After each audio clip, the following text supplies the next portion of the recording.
News 18 India।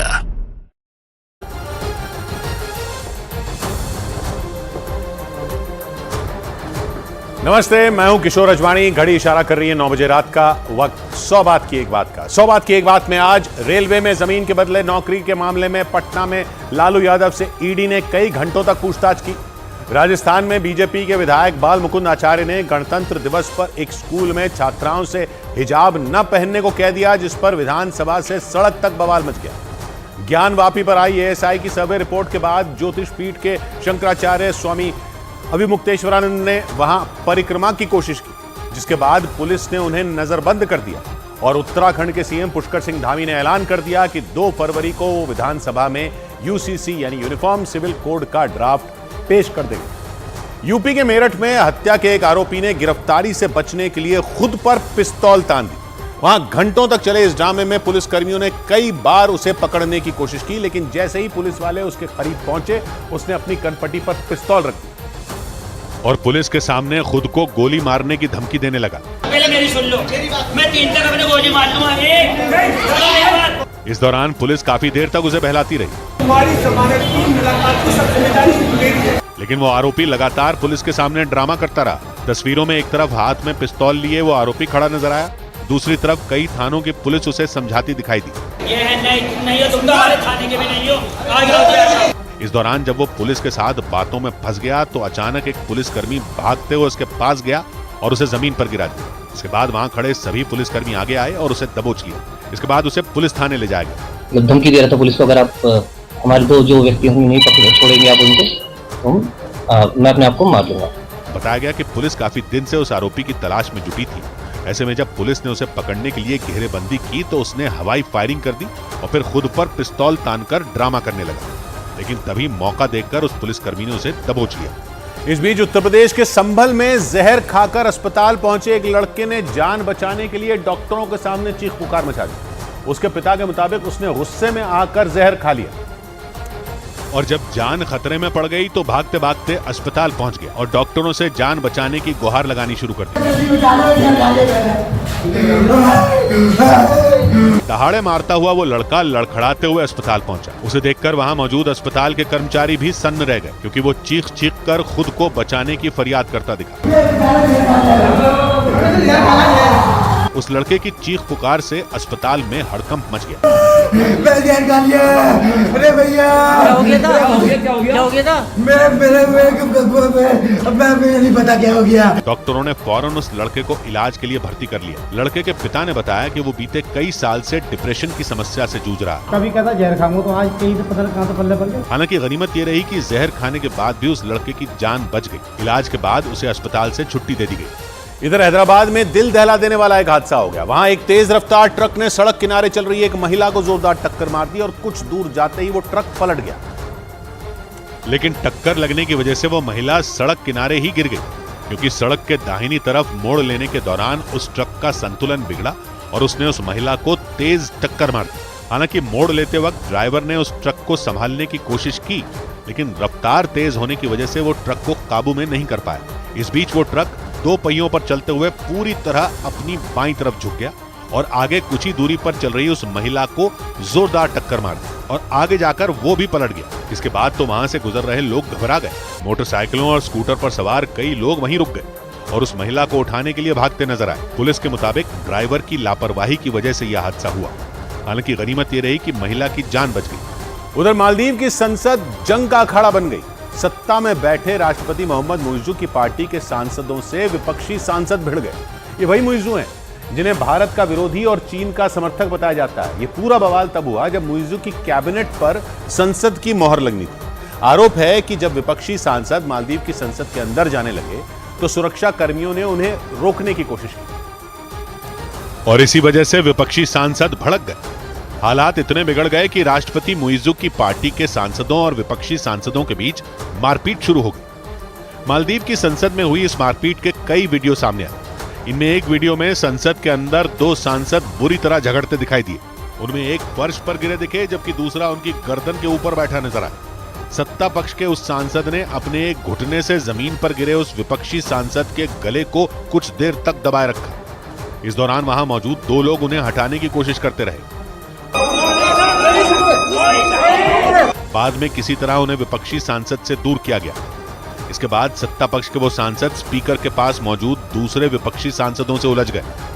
संसद में सांसदों की इस लड़ाई को देखकर ऐसा लगा जैसे किसी अखाड़े में दो पहलवान भिड़ रहे हो।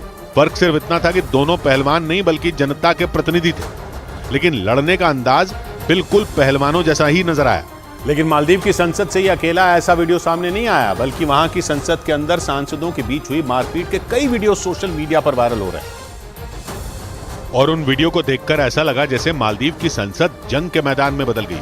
वहां से आए मारपीट के एक दूसरे वीडियो को देखकर तो लोग हैरान ही हो गए, क्योंकि स्पीकर के पास पहुंचने के लिए एक विपक्षी सांसद अपनी पूरी ताकत लगाते दिखाई दी, जबकि उन्हें रोकने के लिए सत्ता पक्ष के दो सांसदों ने भी वहां मोर्चा संभाले रखा। विरोध जताने के लिए विपक्षी सांसद किसी भी तरह स्पीकर की कुर्सी के पास पहुंचने में जुटे दिखे। इसके बाद वो किसी पहलवान की तरह सिर से ताकत लगाकर अंदर जाने के लिए रास्ता बनाने की कोशिश करते नजर आए, लेकिन वहां मौजूद मुइज्जू की पार्टी के एक सांसद ने रास्ता रोकने के लिए उनके सिर को अपने पैरों के बीच दबा लिया। सत्ता पक्ष के एक दूसरे सांसद भी विपक्षी सांसद का रास्ता रोकते दिखे।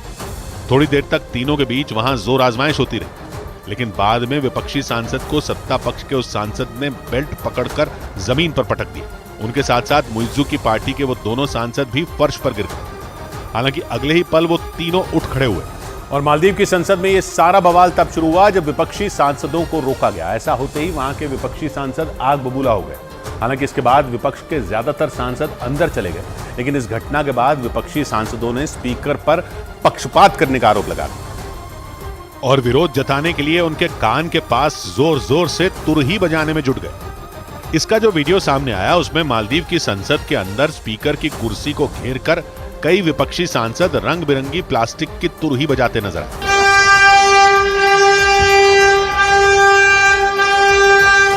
विपक्षी सांसद की इस हरकत के बाद भी मालदीव की संसद के स्पीकर आराम से बैठे रहे। वो न तो नाराज हुए और न ही उन्होंने इसका विरोध किया। इस दौरान विपक्षी सांसद कुछ देर तक उनके सामने तुरही बजाते रहे। हालांकि बाद में सारे लोग वहां से चले गए, लेकिन थोड़ी देर बाद विपक्ष के एक दूसरे सांसद ने एक बार फिर स्पीकर के कानों पर जोर जोर से तुरही बजाना शुरू कर दिया। इस बार स्पीकर तुरही की आवाज से बचने के लिए अपने कान को बंद करने की कोशिश करते दिखे। ये पूरा बवाल तब हुआ जब मालदीव की संसद में वहां के राष्ट्रपति मोहम्मद मुइज्जू की कैबिनेट को मंजूरी देने के लिए वोटिंग होनी थी, लेकिन विपक्षी दल एमडीपी यानी मालदीव डेमोक्रेटिक पार्टी ने 4 मंत्रियों को मंजूरी देने से इनकार कर दिया। इसी वजह से मुइज्जू की पार्टी ने संसद में हंगामा शुरू कर दिया। उधर बड़ी खबर आई पाकिस्तान से। पाकिस्तान में चुनाव से पहले इमरान खान की पार्टी के लोगों ने खूब बवाल किया। इमरान समर्थकों को डर है कि चुनाव से पहले उनकी पार्टी पर बैन लग सकता है। इसी आशंका की वजह से उन्होंने पुलिस पर पथराव कर दिया। पुलिस वालों को पीटा तक गया और इस पूरे बवाल में कई पुलिस वाले घायल हो गए। एक पुलिस अधिकारी को तो इतनी बुरी तरह पीटा गया कि वो बेहोशी हो गया। इस सारा उपद्रव पाकिस्तान के कराची में हुआ और पाकिस्तान में आम चुनाव से पहले जमकर बवाल हुआ। कराची में इमरान समर्थकों ने इतना उपद्रव मचाया कि सड़कें जंग के मैदान में बदल गई। इमरान समर्थकों ने पुलिस के सामने खड़े होकर उन पर पथराव किया। जवाब में पुलिस वालों ने भी सड़क पर पड़े पत्थर उठाए और इमरान समर्थकों पर चला दिए। गोलियां भी चली। गोली चलते ही कुछ पत्थरबाज भागे, लेकिन कुछ ने पत्थर चलाकर पुलिस को जवाब दिया। कराची में इमरान खान की पार्टी पीटीआई के कार्यकर्ता रैली करने जुटे थे, लेकिन वहां रैली तो हुई नहीं, उल्टा बवाल हो गया, क्योंकि वो पुलिस वहां पहुंच गई और माहौल बिगड़ने के नाम पर कराची पुलिस ने रोक-टोक की। इसी बात पर इमरान की पार्टी के कार्यकर्ताओं का पारा चढ़ गया। जवाब में पुलिस ने भी लाठियां उठा ली और ट्रक में बैठकर रैली में शामिल होने पहुंचे पीटीआई कार्यकर्ताओं को पकड़ना शुरू कर दिया। हंगामा करने वाले लोगों को हिरासत में लिया गया। किसी को धक्का देकर गाड़ी में बिठाया गया तो किसी को जबरदस्ती गाड़ी में ठूसा गया। पुलिस की सख्ती के बीच ही पत्थरबाजी शुरू हो गई, जबकि इससे पहले वहां नारेबाजी हो रही थी। बड़ी संख्या में महिलाएं भी प्रदर्शन का हिस्सा बनी और नारे लगाए। पाकिस्तान में 8 फरवरी को होने वाले आम चुनाव से इमरान खान की पार्टी पर बैन का खतरा मंडरा रहा है, क्योंकि इमरान खान और उनकी पार्टी के कई नेताओं पर अलग अलग मामलों में चल रहे केस की सुनवाई आखिरी दौर में है। इन मामलों में पिछले साल मई में हुई हिंसा का केस भी शामिल है और अगर इमरान खान दोषी साबित हुए तो उनकी पार्टी पर बैन तक लग सकता है। और इसी डर ने इमरान की पार्टी के कार्यकर्ताओं को पत्थरबाज बना दिया। लगने लगा कि पाकिस्तान में चुनाव नहीं, जंग हो रही है। क्योंकि कराची में जुटे इमरान समर्थकों ने पुलिस को निशाना बनाया। वो उन्हीं से भिड़ गए। खबर है कि उन्होंने एक पुलिस अधिकारी को इतना पीटा कि वो बेहोश हो गया। कुछ और पुलिस वालों को भी चोट आई। हालात बिगड़ते देखकर पाकिस्तान सरकार ने 8 फरवरी को पाकिस्तान के अलग अलग हिस्सों में सेना तैनात करने का फैसला किया, क्योंकि भले ही इमरान खान जेल में हों, लेकिन उनके समर्थक पाकिस्तान की सड़कों पर उपद्रव कर रहे हैं। उधर चुनावी गहमागहमी के बीच पाकिस्तान के पूर्व प्रधानमंत्री शहबाज शरीफ के बेटे पर चुनावी रैली में जूते से हमला कर दिया गया। इस बारे में सोशल मीडिया पर जानकारी दी गई। और पाकिस्तान के पूर्व प्रधानमंत्री शहबाज शरीफ के बेटे पर जूता चलाने वाले की पिटाई की तस्वीरें हैं। शहबाज शरीफ के बेटे हमजा शहबाज पर एक रैली में जूता चला, लेकिन हमलावर हमजा समर्थकों के हत्थे चढ़ गए। उन्होंने उसे घेर लिया और रैली वाली जगह पर पीट डाला। पिटाई की ये तस्वीरें पाकिस्तान के एक पत्रकार ने शेयर की और बताया कि हमजा शरीफ लाहौर में रैली कर रहे थे और इसी दौरान उन पर जूता चलाया गया। और पीटीआई समर्थकों के हंगामे के बीच इमरान सरकार में मंत्री रहे मलिक शाह मोहम्मद खान के घर के बाहर बम धमाके की खबर आई। इस धमाके में 2 लोग घायल हो गए। इस हमले का शक आतंकी संगठन ISKP यानी इस्लामिक स्टेट खुरासान प्रोविंस पर है। यह संगठन अफगानिस्तान में एक्टिव है। और मलिक शाह मोहम्मद खान के घर के बाहर हुए धमाके के लिए आतंकी संगठन ISKP को जिम्मेदार ठहराया गया। धमाके के बाद उनके घर के बाहर अफरा तफरी मच गई। सुरक्षाकर्मी हमलावर का सुराग ढूंढने में जुट गए और वो लोगों से सवाल पूछते दिखे। मलिक शाह मोहम्मद खान इमरान सरकार में मंत्री थे और पाकिस्तान में चुनाव से पहले उनके घर के बाहर हुए धमाके से हड़कंप मच गया। इसके बाद शक की सुई आतंकी संगठन ISKP की ओर घूम गई, क्योंकि इस संगठन ने पाकिस्तान में जगह जगह पोस्टर लगाकर लोगों को चुनावी सभाओं से दूर रहने की चेतावनी दी। इसके बाद पाकिस्तान के कई इलाकों में राजनीतिक सभाओं और रैलियों पर बैन लगा दिया गया, क्योंकि डर है कि इन रैलियों में आतंकी संगठन ISKP टारगेट किलिंग कर सकता है। और उधर बड़ी खबर आई कर्नाटक से। कर्नाटक के मंडिया में केसरिया झंडे पर बवाल हो गया। मंड्या के एक गांव में पिछले हफ्ते 108 फीट ऊंचे पोल पर केसरिया झंडा फहरा दिया गया था, लेकिन जिला प्रशासन ने यह झंडा हटा दिया और बताया कि उसे इस मामले की शिकायत मिली थी, लेकिन गांव के लोगों ने इसका विरोध किया और देखते ही देखते मंड्या में केसरिया झंडे के मुद्दे पर बवाल बढ़ गया। बीजेपी कार्यकर्ताओं ने वहां प्रदर्शन किया। प्रदर्शन के दौरान ही हंगामा हो गया, क्योंकि पुलिस ने प्रदर्शनकारियों को आगे बढ़ने से रोक दिया। लाठीचार्ज भी किया गया और पुलिस ने प्रदर्शनकारियों को दौड़ा कर पीटा। लाठीचार्ज की शुरुआत तब हुई जब एक प्रदर्शनकारी डंडा लेकर दौड़ा और पुलिस के बीच से होते हुए उस डंडे से एक पोस्टर फाड़ दिया। इस व्यक्ति को पुलिस वालों ने रोकने की कोशिश की। एक ने तो उसे पीछे से पकड़ भी लिया, लेकिन तब तक प्रदर्शनकारी अपना काम कर चुका था। इसके बाद पुलिस वालों ने उसको धक्का देकर पीछे धकेला और शोरगुल के बीच प्रदर्शनकारियों पर डंडे चलने लगे। भागते हुए प्रदर्शनकारियों में किसी को लाठी लगी तो किसी को धक्का देकर हटाया गया। इसी भागम भाग में सड़क पर खड़ी कई मोटरसाइकिलें गिर गईं। कुछ प्रदर्शनकारियों की चप्पलें भी सड़क पर छूट गईं। ये चप्पलें और मोटरसाइकिलें सड़क पर बिखरी नजर आईं। लेकिन लाठीचार्ज के बाद प्रदर्शनकारी फिर लौटे। ये सारा बवाल मंड्या जिले के केरागोडू गांव में हुआ, क्योंकि इसी गांव के लोगों ने खंबे से केसरिया ध्वज उतारने का विरोध किया और बीजेपी और जेडीएस कार्यकर्ता उनका साथ देने पहुंचे और लाठीचार्ज के बावजूद पीछे नहीं हटे। प्रदर्शन में शामिल बीजेपी और कर्नाटक में उसकी सहयोगी पार्टी जेडीएस के कार्यकर्ता फिर लौटे। हाथों में केसरिया झंडे लेकर पहुंचे ये लोग आगे बढ़ने की कोशिश करते रहे, लेकिन हाथों में डंडे लेकर खड़े पुलिस वालों ने उन्हें रोक दिया।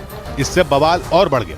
प्रदर्शनकारी गुस्से में आ गए, आगे बढ़ने के लिए अड़ गए, लेकिन पुलिस वालों ने उन्हें वहीं रोक दिया। नतीजा ये हुआ कि कुछ प्रदर्शनकारी वहीं सड़क पर बैठ गए। इस सब के बीच वहां अफरा तफरी मच गई।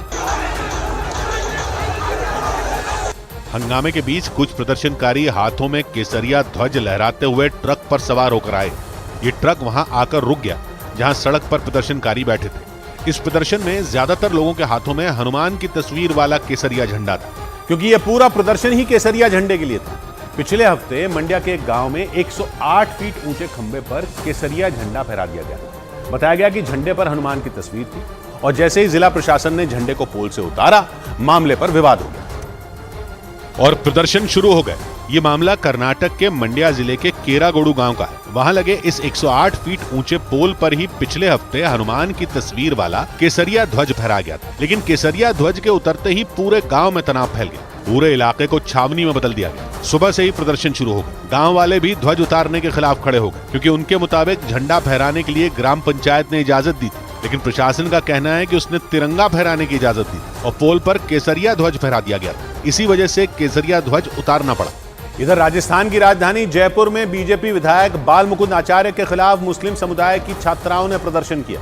प्रदर्शन करने वाली छात्राओं ने आरोप लगाया कि उनके स्कूल में पहुंचे बीजेपी विधायक ने उनसे धार्मिक नारेबाजी करवाई और उनके हिजाब पहनने पर रोक की मांग की। इसी से नाराज सैकड़ों की संख्या में सरकारी स्कूल की मुस्लिम समुदाय की छात्राओं ने थाने का घेराव कर दिया और कई घंटों तक थाने के सामने नारेबाजी की और हंगामा किया। हाथों में बैनर पोस्टर लेकर पहुंची मुस्लिम समुदाय की छात्राओं ने आरोप लगाया कि गणतंत्र दिवस पर बीजेपी विधायक बाल मुकुंद आचार्य उनके स्कूल आए थे। इस दौरान उन्होंने वहां धार्मिक नारे लगवाए थे। मुस्लिम छात्राओं ने आरोप लगाया कि बाल मुकुंद आचार्य ने स्कूल प्रशासन से हिजाब पहनने पर भी रोक लगाने की बात कही थी।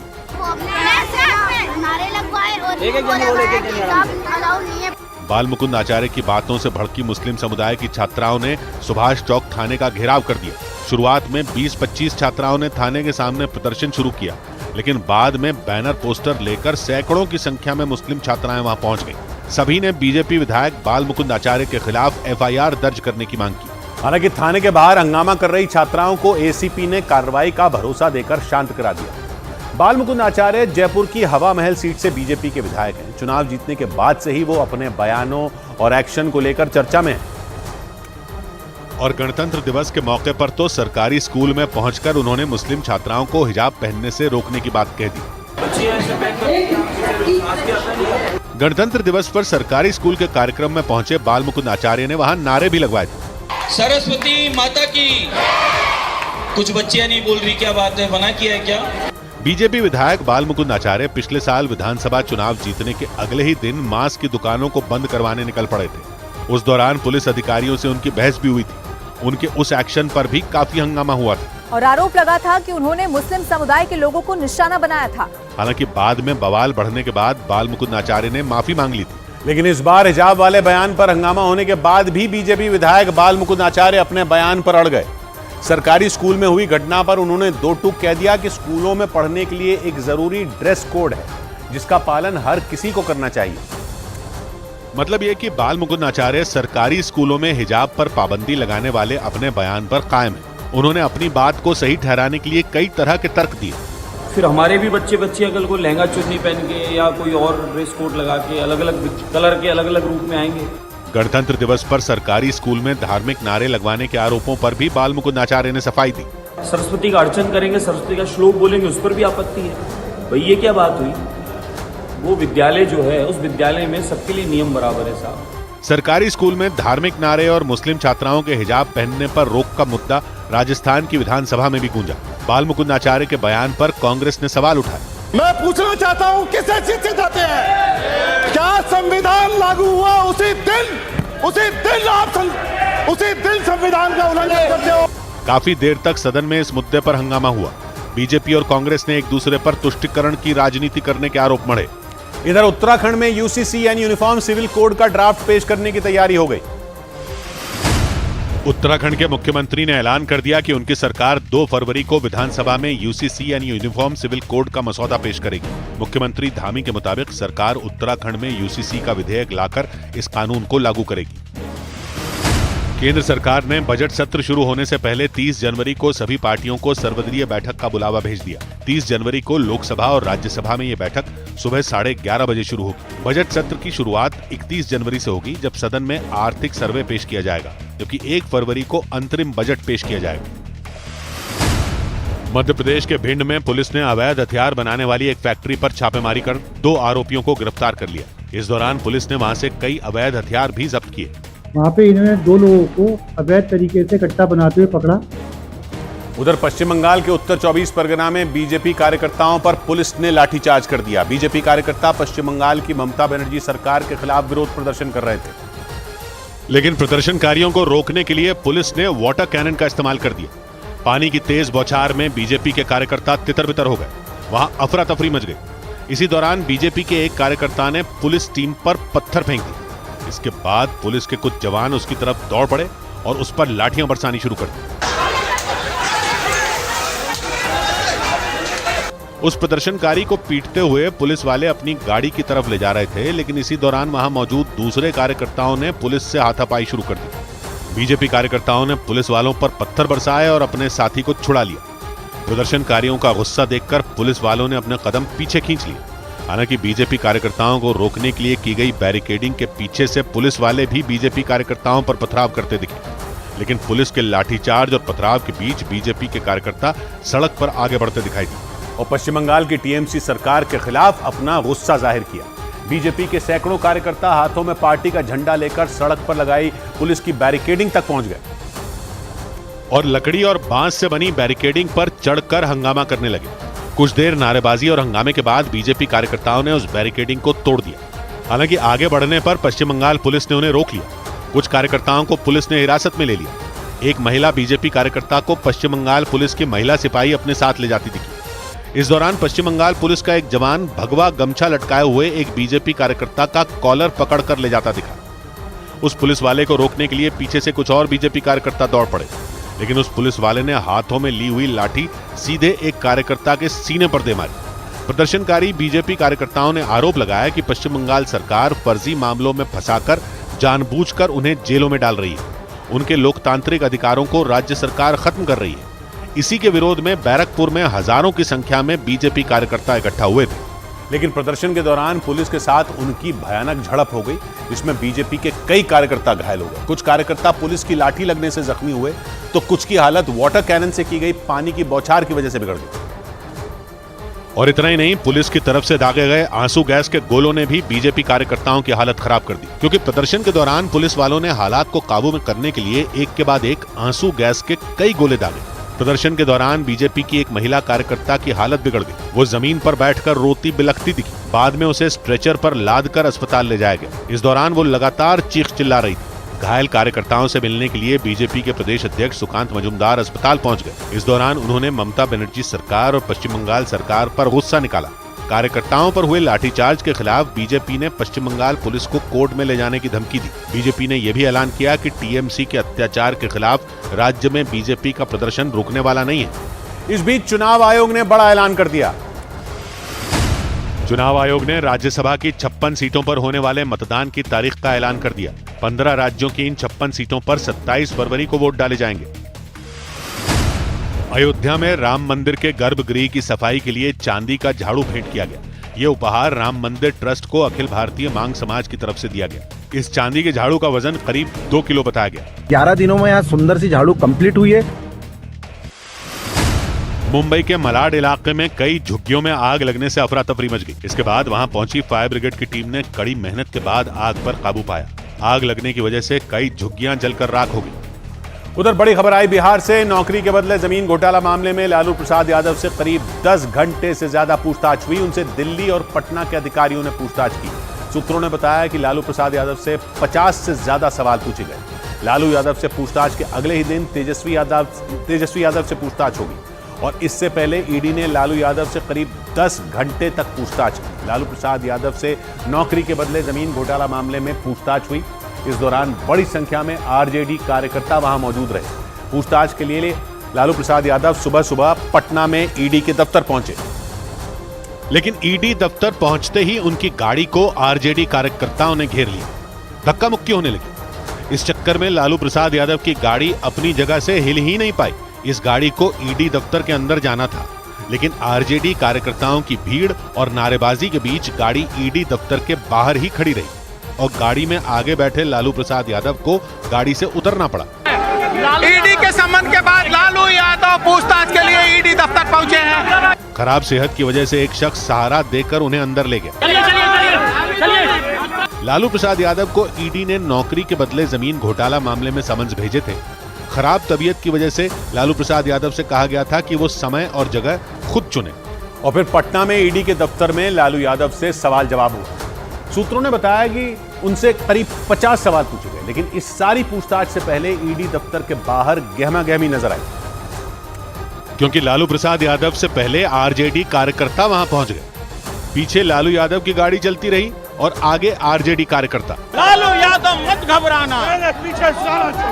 लालू प्रसाद यादव के ईडी दफ्तर पहुंचने और फिर अंदर जाने तक ये लोग वहीं डटे रहे। नतीजा ये हुआ कि बहुत देर तक लालू यादव गाड़ी के अंदर ही बैठे रहे। मीडिया वालों और आरजेडी कार्यकर्ताओं के शोरगुल के बीच जब वो ईडी के दफ्तर में गए तो लगातार नारेबाजी होती रही।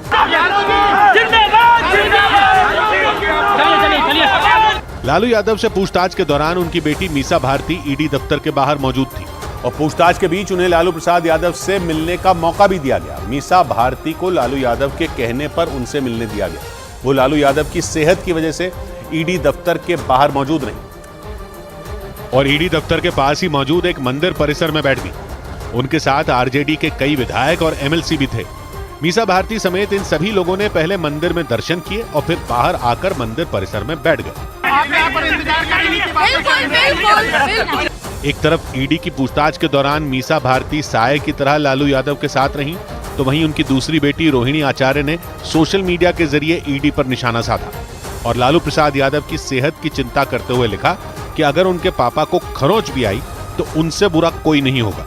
रोहिणी आचार्य की पोस्ट कुछ दिन पहले भी खूब चर्चा में आई थी, क्योंकि उन्होंने अपनी पोस्ट में नियत और विचारधारा के मुद्दे पर विरोधियों पर निशाना साधा था। इसे रोहिणी आचार्य का नीतीश पर हमला माना गया था। एक बार फिर रोहिणी आचार्य की पोस्ट में वही तेवर दिखे, क्योंकि बिहार में बीजेपी और जेडीयू की सरकार बनने के अगले ही दिन लालू यादव की ईडी के सामने पेशी होगी। और इससे पहले पटना में आरजेडी दफ्तर के बाहर बड़े बड़े पोस्टर लग गए। इस पोस्टर में लालू यादव और नीतीश कुमार दोनों की तस्वीरें नजर आई। पोस्टर में लालू यादव की तस्वीर के आगे लिखा गया झुकेंगे नहीं और लालू यादव तनकर खड़े दिखाई दिए। पोस्टर का कनेक्शन लालू यादव की ईडी के सामने पेशी से जोड़ा गया, क्योंकि पोस्टर में केंद्रीय जांच एजेंसियों को भी दिखाया गया। लालू प्रसाद यादव पर रेल मंत्री रहते नौकरी के बदले जमीन लेने का आरोप लगा। उन पर मुंबई, जबलपुर, कोलकाता, जयपुर और हाजीपुर जोन में नौकरी देने का आरोप है। इस मामले में लालू यादव से पूछताछ के अगले दिन पटना में ही तेजस्वी यादव से भी पूछताछ होगी। उधर झारखंड के मुख्यमंत्री हेमंत सोरेन को ईडी की ओर से समन्स भेजे जाने पर उनकी पार्टी के कार्यकर्ता भड़क गए। जेएमएम यानी झारखंड मुक्ति मोर्चा के सैकड़ों कार्यकर्ताओं ने रांची में सड़कों पर उतरकर विरोध प्रदर्शन किया और केंद्र सरकार के खिलाफ जमकर नारेबाजी की। हाथों में पार्टी का हरा झंडा लिए हेमंत सोरेन की पार्टी के कार्यकर्ताओं ने कई किलोमीटर तक मार्च किया। इस मार्च में महिलाएं भी बड़ी संख्या में शामिल हुई। जमीन घोटाले के एक मामले में ईडी झारखंड के मुख्यमंत्री से पूछताछ करना चाहती है, लेकिन कई समन्स भेजे जाने के बाद भी वो ईडी के सामने पेश नहीं हुए। इसी बीच हेमंत सोरेन के दिल्ली पहुंचने पर ईडी के अधिकारी सवाल जवाब के लिए उनके आवास पर पहुंच गए, लेकिन वो वहां भी नहीं मिले। व्यक्तिगत काम से माननीय मुख्यमंत्री दिल्ली गए। हालांकि बाद में हेमंत सोरेन के दफ्तर की ओर से जानकारी दी गई कि वो 31 जनवरी को ईडी के सामने पेश होंगे। इधर ईडी ने हरियाणा और हिमाचल में भी छापेमारी की। हरियाणा शहरी विकास प्राधिकरण में भ्रष्टाचार से जुड़े मामले में ईडी ने कई जगहों पर छापे मारे। इनमें पंचकुला में एक प्रॉपर्टी डीलर के ठिकानों पर भी रेड मारी गई। इसके अलावा हिमाचल प्रदेश के सोलन और बद्दी में ईडी ने कार्रवाई की। अंडर 19 विश्व कप में भारतीय टीम अमेरिका को 201 रन से मात देकर ग्रुप ए में पहले नंबर पर बनी रही। इस जीत के साथ ही भारतीय टीम ने सुपर 6 के मुकाबलों के लिए भी क्वालिफाई कर लिया। पंजाब हरियाणा हाईकोर्ट के आदेश के बाद चंडीगढ़ मेयर के चुनाव सुबह 10 बजे होंगे। चंडीगढ़ में मेयर चुनाव के लिए कांग्रेस और आम आदमी पार्टी ने गठबंधन किया है। उधर जम्मू कश्मीर के राजौरी, पुंछ और शोपियां समेत कई जिलों में जमकर बर्फबारी हुई। हालात ऐसे हो गए कि बर्फबारी की वजह से वहां की कई सड़कों को बंद करना पड़ गया। हालात सिर्फ जम्मू कश्मीर के नहीं बल्कि तमाम पहाड़ी राज्यों के ऐसे ही। मतलब पहाड़ों में फरवरी की दस्तक से पहले दिसंबर वाला मौसम शुरू हो गया, जबकि हर बार ठंड की शुरुआत में ही पहाड़ों पर बर्फबारी का दौर शुरू हो जाता था। लेकिन इस बार पहाड़ी राज्यों में बर्फबारी का दौर जनवरी के आखिरी दिनों में शुरू हुआ। जम्मू कश्मीर के पुंछ, राजौरी और शोपियां से आई तस्वीरों को देखकर ऐसा लगा जैसे पूरे इलाके पर किसी ने सफेद चादर बिछा दी। हर तरफ बर्फ की मोटी परत नजर आई। बर्फबारी की वजह से जम्मू कश्मीर के मुगल रोड को बंद करना पड़ा। ये सड़क पुंछ जिले से होते हुए पीर पंजाल दर्रे को पार कर शोपियां तक जाती है, जो पिछले साल तक बर्फबारी की वजह से दिसंबर में बंद की जाती रही। लेकिन इस बार जनवरी के आखिरी हफ्ते में हुई बर्फबारी के बाद इसे बंद करना पड़ा। इस वक्त कश्मीर में 40 दिन के चिल्ले कलां का दौर चल रहा है। ये वो वक्त होता है जब पूरे कश्मीर में शीतलहर चलती है और तापमान माइनस में चला जाता है। लेकिन इस बार ऐसा कुछ नहीं हुआ। 21 दिसंबर से शुरू हुआ चिल्ले कलां 25 जनवरी तक सूखा ही रहा। हालांकि फरवरी शुरू होने से पहले वहां बर्फबारी जरूर शुरू हो गई। मतलब ठंड खत्म होने के वक्त जम्मू कश्मीर में जबरदस्त बर्फबारी शुरू हो गई। मौसम विभाग की तरफ से जानकारी दी गई कि आने वाले कुछ दिनों में हिमालय से लगने वाले जम्मू कश्मीर, उत्तराखंड और हिमाचल प्रदेश के ऊंचाई वाले इलाकों में बर्फबारी के साथ बारिश भी हो सकती है। और इसीलिए यह माना जा रहा है कि इन पहाड़ी राज्यों में कुछ और दिनों तक बर्फबारी का दौर जारी रह सकता है। मौसम विभाग के मुताबिक जनवरी के आखिरी हफ्ते में हो रही इस बर्फबारी के पीछे वेस्टर्न डिस्टर्बेंस यानी पश्चिमी विक्षोभ का एक्टिव होना है। पश्चिमी विक्षोभ तेज बर्फीली हवाएं होती हैं जो अपने साथ नमी लाती हैं। ये भूमध्य सागर से निकलकर ईरान, इराक, अफगानिस्तान और पाकिस्तान से होते हुए भारत पहुंचकर अपना असर दिखाती हैं। मौसम विभाग के मुताबिक इस वक्त हिमालय से लगने वाले भारतीय इलाके में 2 पश्चिमी विक्षोभ एक्टिव हैं। एक ने पहले ही उत्तर पश्चिम हिमालय को प्रभावित करना शुरू कर दिया, जबकि दूसरा 31 जनवरी के आसपास एक्टिव होगा। Under the influence of these 2 western disturbances, we are expecting more rainfall and snowfall activity. मौसम विभाग ने यह भी दावा किया कि पश्चिमी विक्षोभ से जम्मू कश्मीर और हिमाचल प्रदेश में भारी बारिश और बर्फबारी हो सकती है। अनुमान है कि 31 जनवरी और 1 फरवरी को जम्मू कश्मीर में, जबकि 1 और 2 फरवरी को हिमाचल प्रदेश में बर्फबारी होगी। इसके अलावा 2 फरवरी को उत्तराखंड में भी बर्फबारी हो सकती है। और इसका सीधा मतलब यह है कि करीब 1 महीने से हाड़ कपा देने वाली सर्दी झेल रहे उत्तर भारत के लोगों को ठंड से राहत नहीं मिलने वाली, क्योंकि बर्फबारी के बाद पहाड़ों से आने वाली बर्फीली हवाओं की वजह से मैदानी हिस्से ठिठुरने पर मजबूर हो जाएंगे। और इसी वजह से मौसम विभाग ने एक बार फिर पूरे उत्तर भारत के लिए भयानक सर्दी की चेतावनी जारी कर दी। जबकि पिछले कई हफ्तों से दिल्ली, पंजाब, हरियाणा, राजस्थान, उत्तर प्रदेश और बिहार कड़ाके की ठंड झेल रहे हैं, लेकिन जनवरी के आखिरी हफ्ते में पहाड़ों पर शुरू हुई बर्फबारी ने उत्तर भारत के लिए एक बार फिर खतरे की घंटी बजा दी, क्योंकि मौसम विभाग के मुताबिक 30 जनवरी से लेकर 4 फरवरी तक दिल्ली, पंजाब, हरियाणा, राजस्थान, उत्तर प्रदेश और बिहार के कई इलाकों में भयानक ठंड पड़ेगी और इस दौरान लोगों को घने कोहरे से भी जूझना पड़ सकता है। मुसीबत यह है कि मौसम विभाग ने अगले 24 घंटों के लिए उत्तर प्रदेश और बिहार के कई जिलों में सीवियर कोल्ड डे का अलर्ट जारी किया। सीवियर कोल्ड डे तब होता है जब अधिकतम तापमान सामान्य से 6.5 डिग्री कम हो, जबकि न्यूनतम तापमान भी 10 डिग्री से नीचे ही बना रहे। मतलब उत्तर भारत के लिए आने वाले दिन मुसीबत भरे हो सकते हैं और तापमान में और गिरावट दर्ज की जा सकती है। सबसे ज्यादा परेशानी उन लोगों को उठानी पड़ रही है जो काम के सिलसिले में सफर पर निकल रहे हैं, क्योंकि भीषण ठंड और भयानक कोहरे की वजह से न तो विमान उड़ान भर पा रहे हैं और न ही पटरियों पर ट्रेनें रफ्तार पकड़ पा रही हैं। और आने वाले दिनों में भी इससे राहत मिलती नहीं दिख रही। करीब 1 महीने से दिल्ली एनसीआर समेत पूरा उत्तर भारत बेहिसाब ठंड और कोहरे की मार झेल रहा है। कोहरा ऐसा जिसके पार कुछ भी देखा न जा सके। कोहरे में सड़क पर चंद कदम चलना और कार चलाने का मतलब मौत को बुलावा देने के बराबर था। और मौसम विभाग के मुताबिक आने वाले कुछ दिनों में भी दिल्ली एनसीआर में इसी तरह कोहरा पड़ता रहेगा। हालात ये हैं कि कोहरे की वजह से दिल्ली से उड़ने वाली ज्यादातर फ्लाइटें लेट हो गईं। कुछ फ्लाइटों को तो रद्द तक करना पड़ा। इसी तरह पटरियों पर चलने वाले ट्रेनों के पहियों पर भी घने कोहरे ने ब्रेक लगा दी। यही नहीं, कोहरे की वजह से सड़कों पर कई हादसे हुए और उनमें कई लोगों को अपनी जान तक गंवानी पड़ी। मौसम विभाग का अनुमान है कि अगले कुछ दिनों तक दिल्ली और उसके आसपास के इलाकों में अत्यधिक घना कोहरा पड़ सकता है। इसलिए मौसम विभाग ने लोगों को घरों में रहने और ठंड से बचने की सलाह दी।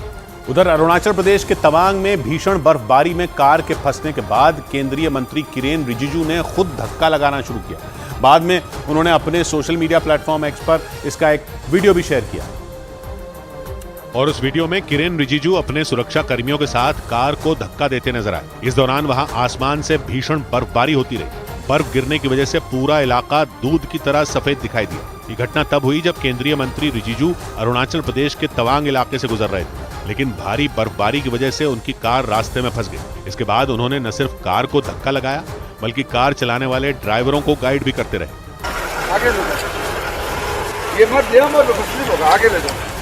इसके बाद रिजिजू ने इस वीडियो को अपने सोशल मीडिया प्लेटफॉर्म पर साझा किया। उन्होंने तवांग जाने वाले पर्यटकों को बर्फबारी की जानकारी लेने के बाद ही आगे बढ़ने की सलाह दी, क्योंकि बर्फबारी की वजह से सड़कों पर फिसलन बढ़ गई और उस पर गाड़ी चलाने से बड़ा हादसा हो सकता है। इस बीच अयोध्या जाने पर एक इमाम पर फतवा जारी हो गया।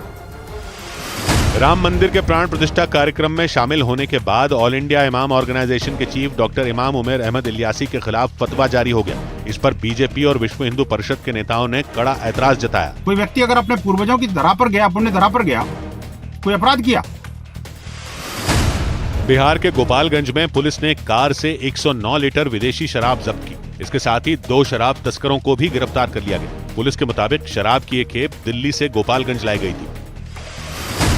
उत्तराखंड के नैनीताल के जंगलों में भीषण आग लग गई। वन विभाग के मुताबिक ये आग बल्दी खान के जंगलों तक पहुंच गई। इसके बाद वन विभाग की कई टीमें उसे बुझाने में जुट गईं।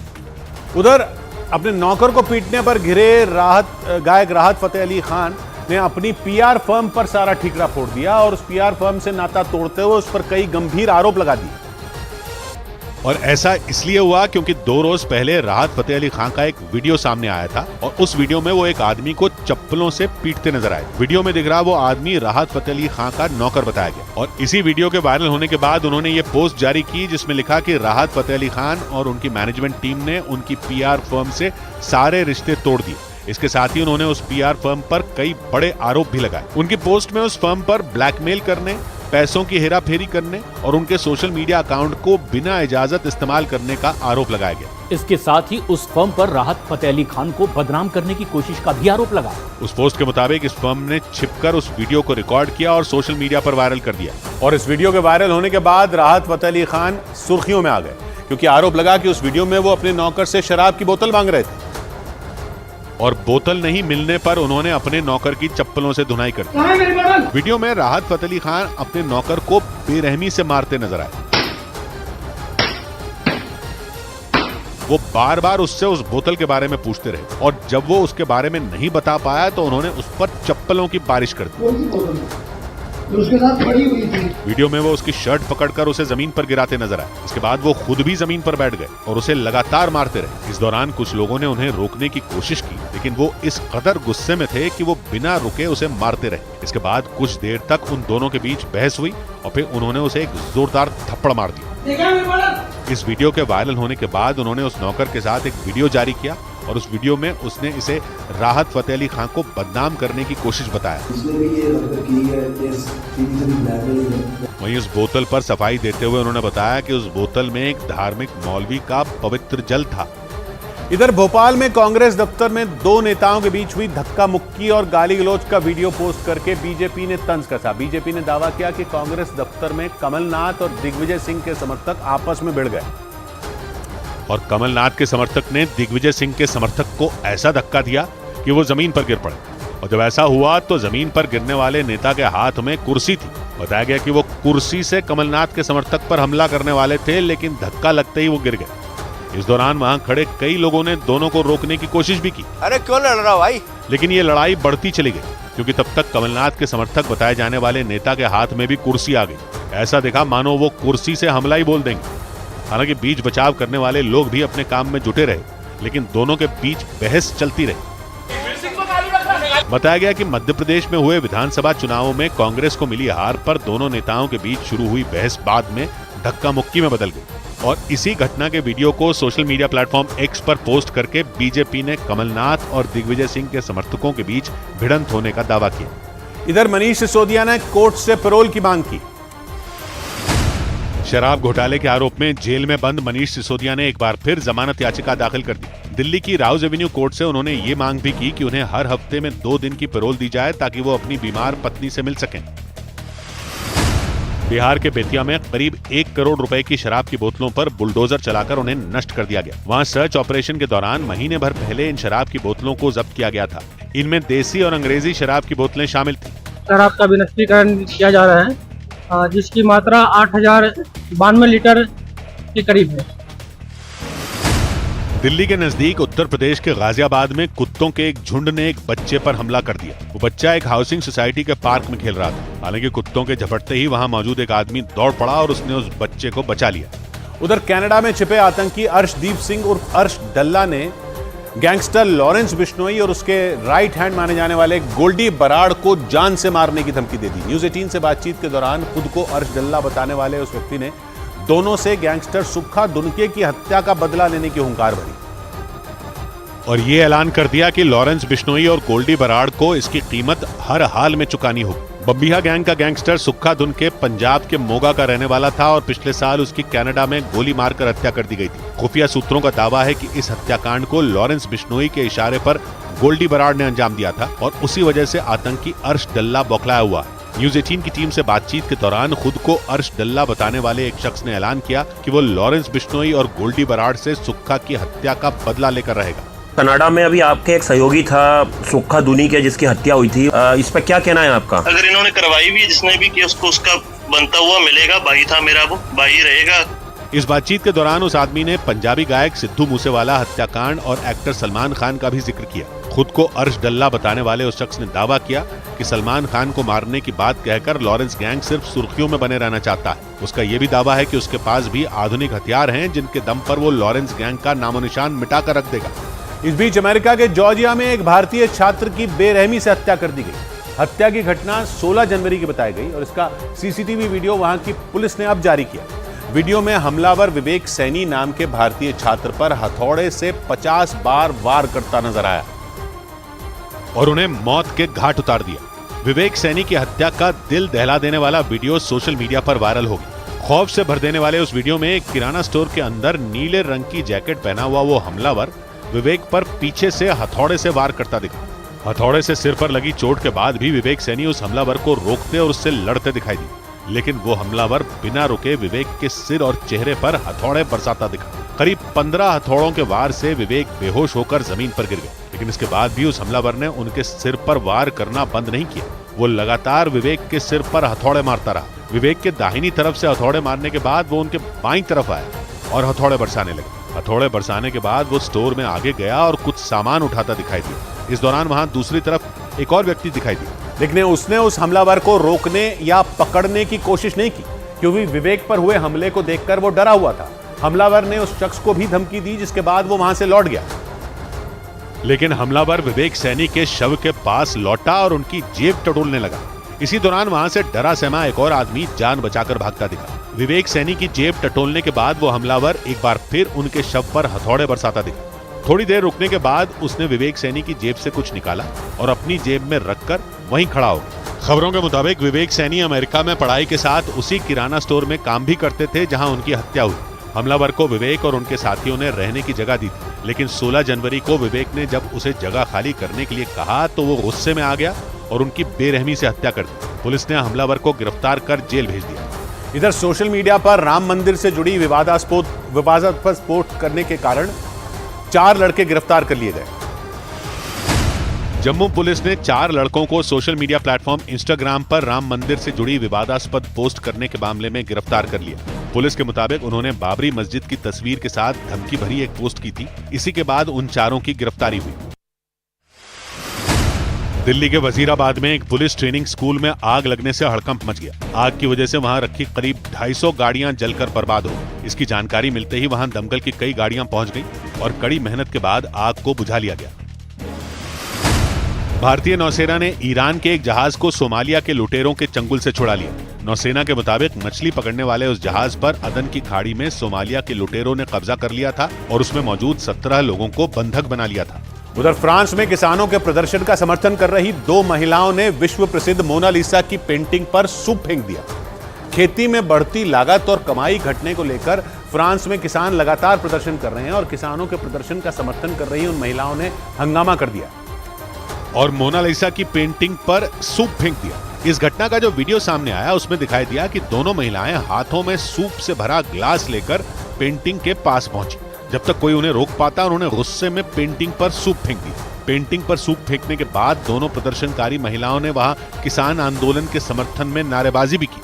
हालांकि मोनालिसा की पेंटिंग को इस घटना में किसी तरह का नुकसान नहीं हुआ, क्योंकि ये पेंटिंग बुलेट प्रूफ ग्लास में रखी गई थी। सूप फेंके जाने की घटना के तुरंत बाद पेंटिंग को काले पर्दे से ढक दिया गया। मोनालिसा की ये विश्व प्रसिद्ध पेंटिंग 1911 में चोरी हो गई थी और बाद में 1913 में इसे बरामद किया गया था और तब से इसकी सुरक्षा फ्रांस की स्पेशल डिफेंस यूनिट करती है। मतलब ये कि विश्व प्रसिद्ध इस पेंटिंग को बेहद सुरक्षित रखा गया और यही वजह है कि इन दोनों महिलाओं को सरकार तक अपनी आवाज पहुंचाने के लिए पेंटिंग पर सूप फेंकने का रास्ता सबसे आसान लगा। हालांकि इस घटना के बाद दोनों को हिरासत में ले लिया गया। इधर वाराणसी में ज्योतिष पीठ के शंकराचार्य के ज्ञानवापी की परिक्रमा के ऐलान के बाद बवाल मच गया। परिक्रमा के लिए अड़े स्वामी अविमुक्तेश्वरानंद को पुलिस ने उनके मठ के गेट पर ही रोक दिया। हालांकि इस दौरान पुलिस और शंकराचार्य स्वामी अविमुक्तेश्वरानंद के बीच काफी देर तक बहस भी हुई। उनके मठ के पिछले गेट पर एक तरफ भारी संख्या में पुलिस वाले खड़े दिखे तो दूसरी तरफ साधु संतों के साथ अविमुक्तेश्वरानंद दिखाई दिए। वो किसी भी कीमत पर ज्ञानवापी की परिक्रमा के लिए अड़े थे, लेकिन पुलिस ने धारा 144 लागू होने की बात कहकर उन्हें रोक दिया। पुलिस ने स्वामी अविमुक्तेश्वरानंद को उनके ही मठ में नजरबंद कर दिया। 4 लोगों से ज्यादा इकट्ठा होने पर 144 धारा लगती है। हम 2 लोग जाएंगे। 4 दिन पहले ज्ञानवापी पर आई एएसआई की सर्वे रिपोर्ट के बाद स्वामी अभिमुक्तेश्वरानंद ने ऐलान किया था कि वो ज्ञानवापी को मंदिर मानकर परिक्रमा करेंगे। इसके बाद प्रशासन के हाथ पांव फूल गए। पुलिस ने उन्हें नजरबंद करने के बाद कई थानों की फोर्स को उनके मठ के बाहर तैनात कर दिया। उधर हरियाणा के सोनीपत में एक बेकाबू कार की टक्कर से 4 लोगों की मौत हो गई और एक आदमी गंभीर रूप से घायल हो गया। दर्दनाक हादसा उस वक्त हुआ जब वो 5 लोग रात को अपने घर जा रहे थे। तभी उस तेज रफ्तार कार ने वहां से गुजर रहे उन 5 लोगों को जोरदार टक्कर मार दी। ये टक्कर इतनी भीषण थी कि वो लोग काफी दूर जा गिरे। ऐसा लगा मानो किसी तिनके की तरह वो लोग हवा में उड़ गए और वो कार उन लोगों को रौंदते हुए आगे बढ़ गई। हादसे से कुछ ही सेकंड पहले वो 5 लोग वहां सड़क से गुजरते नजर आए। उनमें एक आदमी साइकिल से आगे चलता हुआ दिखाई दिया, जबकि बाकी 4 लोग दूसरी साइकिल और स्कूटर पर सवार थे। इस बीच वो कार किसी भयंकर तूफान की तरह आई और उन्हें उड़ाती हुई फुटपाथ से जा टकराई। बताया गया कि हादसे में उन 4 लोगों की वहीं पर मौत हो गई और उनमें एक आदमी बुरी तरह जख्मी हो गया। इसके साथ ही उस कार में सवार 2 लोग घायल भी हो गए। जोरदार टक्कर की वजह से उन साइकिलों और स्कूटर के कल पुर्जे तक अलग अलग हो गए। इसके साथ ही उस कार के भी परखचे उड़ गए। दारू पिए हुए था, बहुत ज्यादा स्पीड में चला रहा था। भीषण हादसे का शिकार हुए वो 5 लोग नेपाल के रहने वाले बताए गए और वो सोनीपत के किसी रेस्टोरेंट में काम करते थे। इस बीच इंग्लैंड के खिलाफ दूसरे टेस्ट मैच से पहले भारतीय टीम को बड़ा झटका लगा। इंग्लैंड के खिलाफ दूसरे टेस्ट मैच से पहले भारतीय ऑलराउंडर रविंद्र जडेजा और बल्लेबाज केएल राहुल को आराम दे दिया गया। बीसीसीआई के मुताबिक दोनों भारतीय खिलाड़ी हैदराबाद में खेले गए पहले टेस्ट मैच के दौरान घायल हो गए थे। इंग्लैंड के खिलाफ होने वाले दूसरे टेस्ट मैच से पहले भारतीय स्क्वाड में सरफराज खान, सौरभ कुमार और वॉशिंगटन सुंदर को शामिल कर लिया गया। बीसीसीआई ने इसकी जानकारी सोशल मीडिया प्लेटफॉर्म एक्स के जरिए दी। झारखंड के धनबाद में शॉर्ट सर्किट की वजह से एक दुकान में आग लग गई। आग लगने की वजह से दुकान में रखा सारा सामान जलकर राख हो गया। वहां मौजूद लोगों ने आरोप लगाया कि फायर ब्रिगेड को इस हादसे की सूचना देने के बावजूद काफी देर तक मदद नहीं पहुंची। वहां से आने में गाड़ी इतना देर हो जाता है कि तब तक यहाँ पूरा सब कुछ जलकर राख हो जाता है। उधर केरल के तिरुवनंतपुरम में महिला कांग्रेस की नेताओं पर पुलिस ने पानी की बौछार कर दी, जिसमें कांग्रेस की एक सांसद जख्मी हो गई। महिला कांग्रेस ने राज्य में महंगाई के खिलाफ विधानसभा का घेराव करने की योजना बनाई थी, जिसके लिए सैकड़ों महिलाएं खाली बर्तन लेकर विधानसभा की तरफ पहुंच गई। केरल की लेफ्ट सरकार ने इस प्रदर्शन के लिए पहले से तैयारी कर रखी थी। भारी भरकम बैरिकेडिंग के जरिए प्रदर्शनकारियों को रोकने की योजना बनाई गई थी। महिलाओं को रोकने के लिए पानी की तेज बौछार शुरू कर दी गई। पानी की तेज बौछार के सामने भी कई महिलाएं डटकर खड़ी रहीं।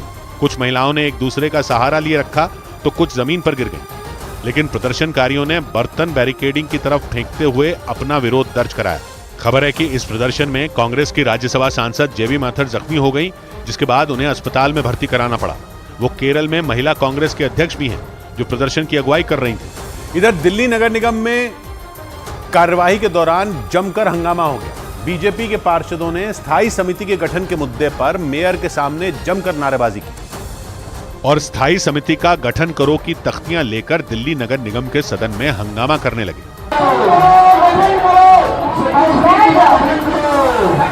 बीजेपी के पार्षद अपनी सीटों पर खड़े होकर हंगामा करते रहे। पूरे सदन में नारेबाजी का शोर गूंजता रहा और पूरे सदन में काली तख्तियां ही लहराती दिखती रहीं। दिल्ली की मेयर शैली ओबरॉय स्थायी समिति के गठन के मुद्दे पर सुप्रीम कोर्ट में याचिका दाखिल कर चुकी हैं। उन्होंने कोर्ट से समिति के गठन तक स्थायी समिति की शक्तियां एमसीडी को देने की मांग की और इसीलिए नगर निगम में नेता प्रतिपक्ष राजा इकबाल सिंह ने इस मुद्दे को सुप्रीम कोर्ट में ले जाने को गलत बताया।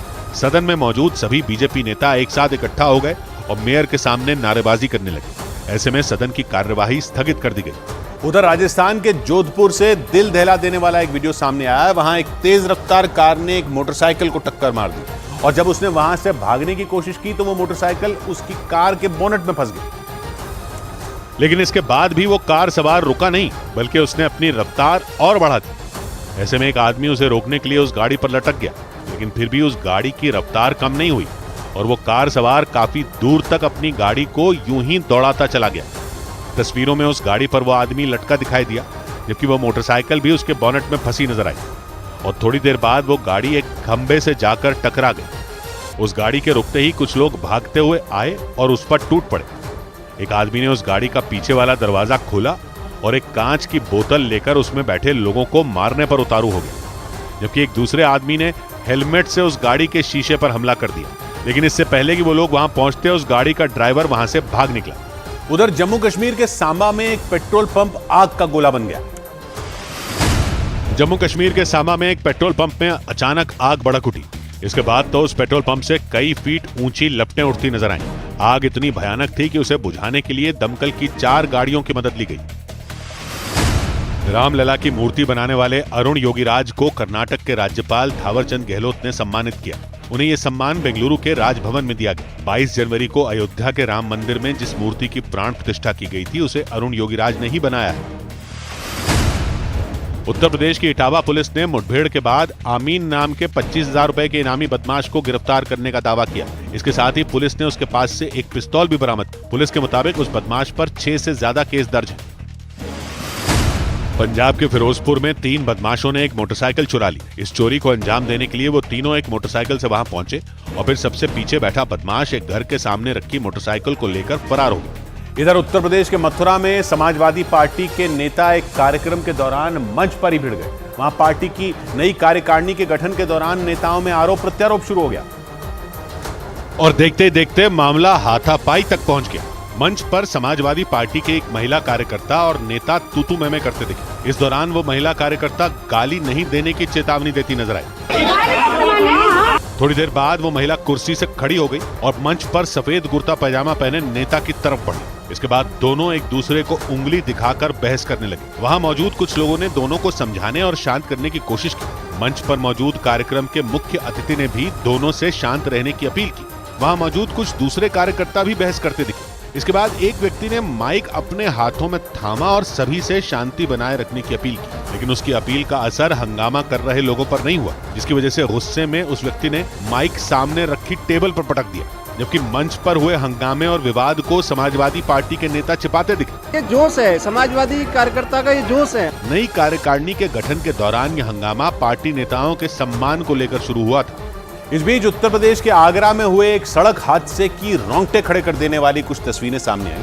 वहां एक तेज रफ्तार कार ने एक मोटरसाइकिल को जोरदार टक्कर मार दी। हादसा उस वक्त हुआ जब मोटरसाइकिल सवार सड़क को पार कर दूसरी तरफ जाने की कोशिश कर रहा था और तभी उसके सामने से आ रही उस तेज रफ्तार कार ने उसे भयंकर टक्कर मार दी। इस हादसे से पहले वो मोटरसाइकिल सवार सड़क के किनारे रुका हुआ नजर आया। वो सड़क को पार करके दूसरी तरफ जाना चाहता था, इसलिए वो बार बार पीछे से आने वाली गाड़ियों को भी देखता रहा और वहां से एक मोटरसाइकिल गुजरी तो उसे रास्ता साफ दिखाई दिया। मौका मिलते ही उसने तेजी से सड़क को पार करने की कोशिश की, लेकिन इसी दौरान सामने से आई उस तेज रफ्तार कार ने उसे जोरदार टक्कर मार दी। इसके बाद जो हुआ,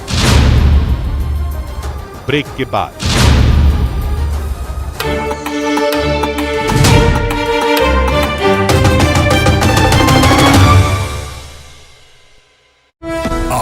यूपी के मेरठ में हत्या के एक आरोपी ने गिरफ्तारी से बचने के लिए खुद पर पिस्तौल तान दी।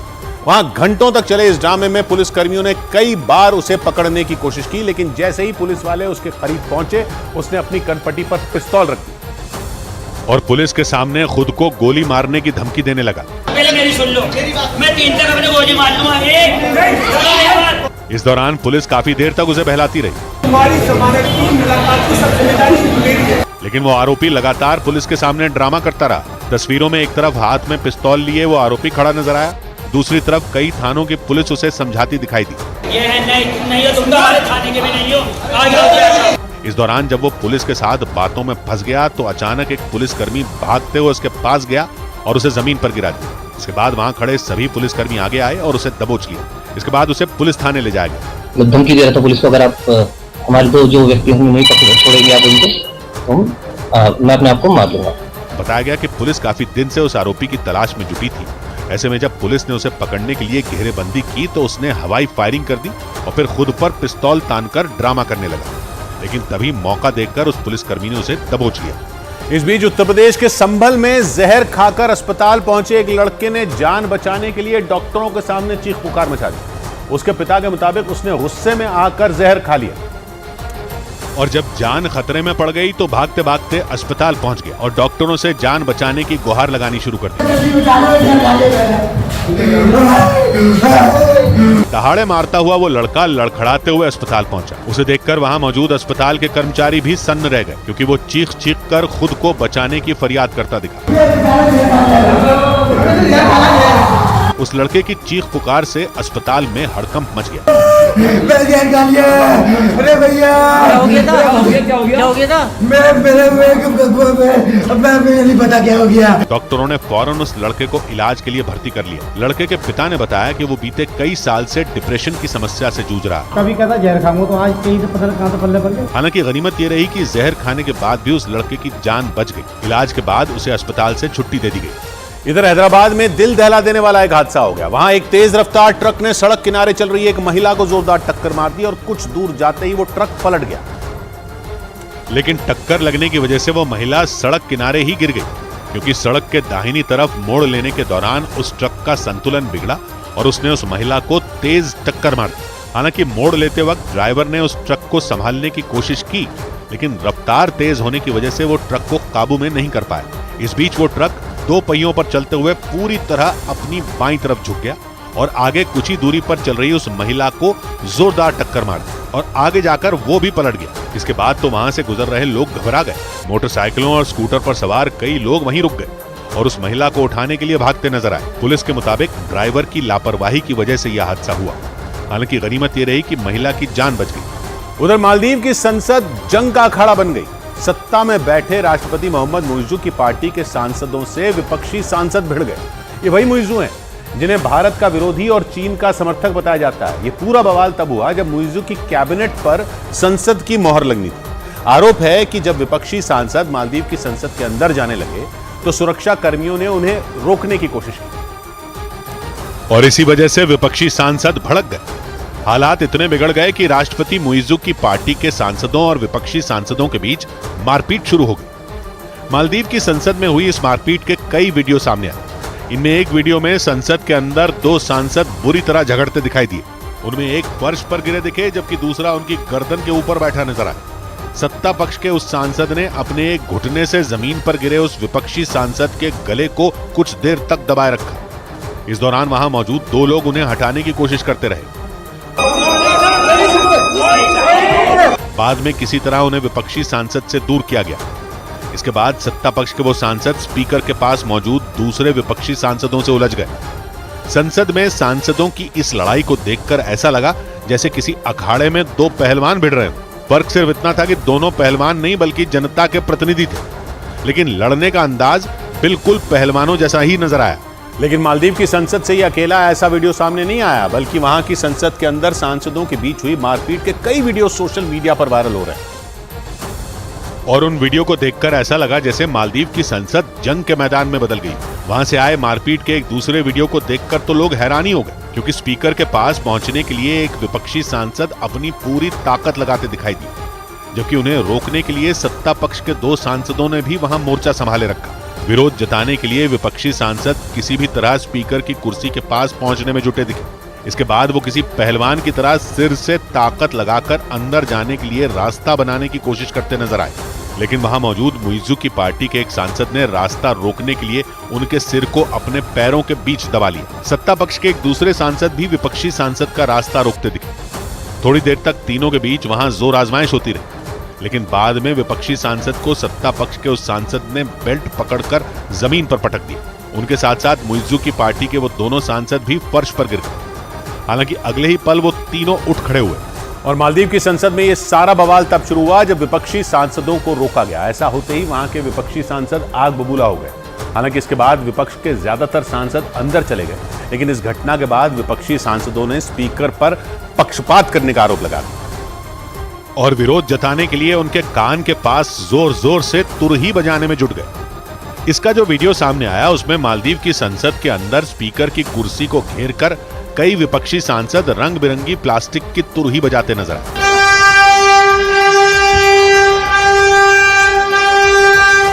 विपक्षी सांसद की इस हरकत के बाद भी मालदीव की संसद के स्पीकर आराम से बैठे रहे।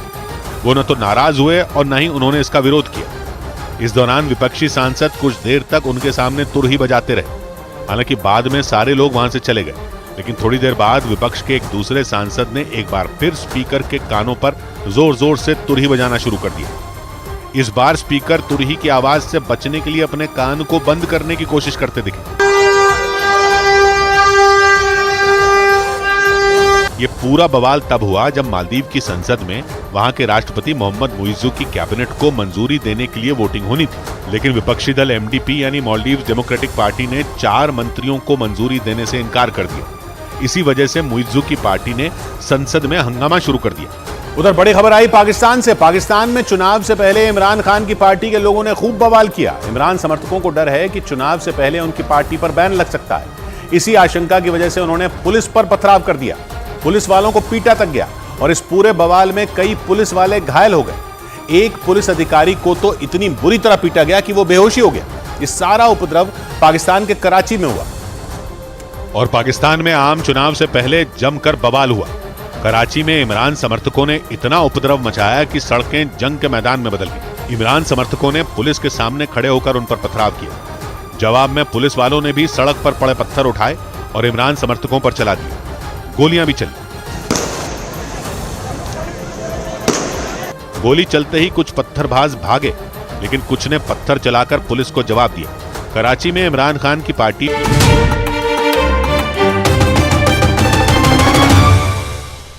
उत्तर प्रदेश के आगरा में हुए एक सड़क हादसे की रोंगटे खड़े कर देने वाली कुछ तस्वीरें सामने आई। वहां एक तेज रफ्तार कार ने एक मोटरसाइकिल को जोरदार टक्कर मार दी। हादसा उस वक्त हुआ जब वो मोटरसाइकिल सवार सड़क को पार कर दूसरी तरफ जाने की कोशिश कर रहा था और तभी उसके सामने से आ रही उस तेज रफ्तार कार ने उसे भयंकर टक्कर मार दी। इस हादसे से पहले वो मोटरसाइकिल सवार सड़क के किनारे रुका हुआ नजर आया। वो सड़क को पार करके दूसरी तरफ जाना चाहता था, इसलिए वो बार बार पीछे से आने वाली गाड़ियों को भी देखता रहा और वहां से एक मोटरसाइकिल गुजरी तो उसे रास्ता साफ दिखाई दिया। मौका मिलते ही उसने तेजी से सड़क को पार करने की कोशिश की, लेकिन इसी दौरान सामने से आई उस तेज रफ्तार कार ने उसे जोरदार टक्कर मार दी। उस कार से टकराने के बाद उस मोटरसाइकिल पर सवार दोनों लोग हवा में उछलकर कई फीट दूर सड़क किनारे जा गिरे।